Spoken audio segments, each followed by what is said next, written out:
je suis directeur roman de IFJ et je m'occupe de programmes de soutien au développement de start-up, essentiellement dans le domaine de technologie tels que Venture Lab ou Venture Kick, ou de programmes de promotion comme le Top 100 des startups suisses. Le type d'entreprises sur lesquelles nous travaillons sont en général des sociétés qui sont au début de leur développement. On parle, et je parle même souvent de moins 12 mois avant même création jusqu'à 3-4 ans, dans des domaines à fort potentiel de croissance et d'innovation, donc très souvent liés à la haute technologie.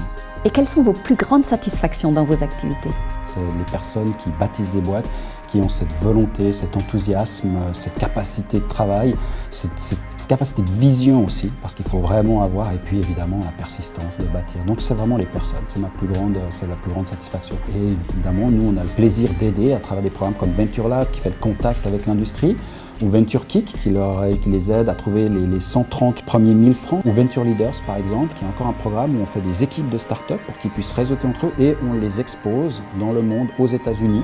On va 2 semaines aux États-Unis ou alors 2 semaines en Chine, de façon à ce qu'ils comprennent et développent leur connaissance du marché international. Et l'État dans le soutien aux startups, quel devrait ou pourrait être son rôle? Alors il joue déjà un rôle important. Il y a des programmes qui sont soutenus par l'État au niveau du financement, au niveau de l'accompagnement, au niveau des formations. Et même nous, on a la chance de bénéficier pour certains de nos programmes, comme Venture Leaders par exemple, du soutien du canton de Vaud, du canton de Zurich, de la CTI dans certains cas. Ils jouent un rôle très important évidemment en amont, on va dire, dans toute la phase de développement de cette richesse technologique, nos hautes écoles qui sont véritablement un atout.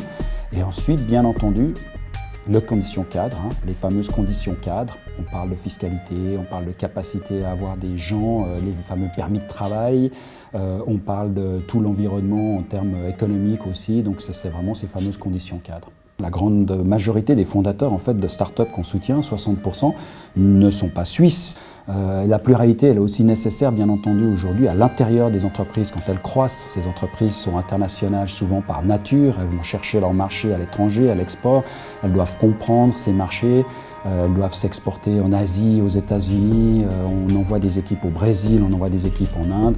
Donc toute cette diversité, que ce soit tant au niveau du genre que des nationalités, c'est une chose qui est juste indispensable, qui fait partie du quotidien. Est-ce que vous voyez une différence dans l'approche pour l'entrepreneuriat et en particulier la création de start-up entre femmes et hommes? Les femmes ont très vite tendance à se questionner sur leur capacité à être directrice d'une entreprise, entrepreneuse. Elles ont ce côté, c'est vrai, c'est intrinsèque. J'ai régulièrement eu des discussions avec des entrepreneuses qui me disaient « mais je ne l'ai pas fait, je ne vais pas y arriver ». Puis j'étais là « mais il n'y a personne qui l'a fait avant toi, donc c'est parfaitement normal et il n'y a aucune raison de te questionner ». Que diriez-vous à des jeunes ou moins jeunes qui veulent se lancer? Je crois qu'il faut oser et ensuite commencer par s'entourer pour réussir ce qu'on est en train de faire. Merci beaucoup, Jordi. Merci à vous.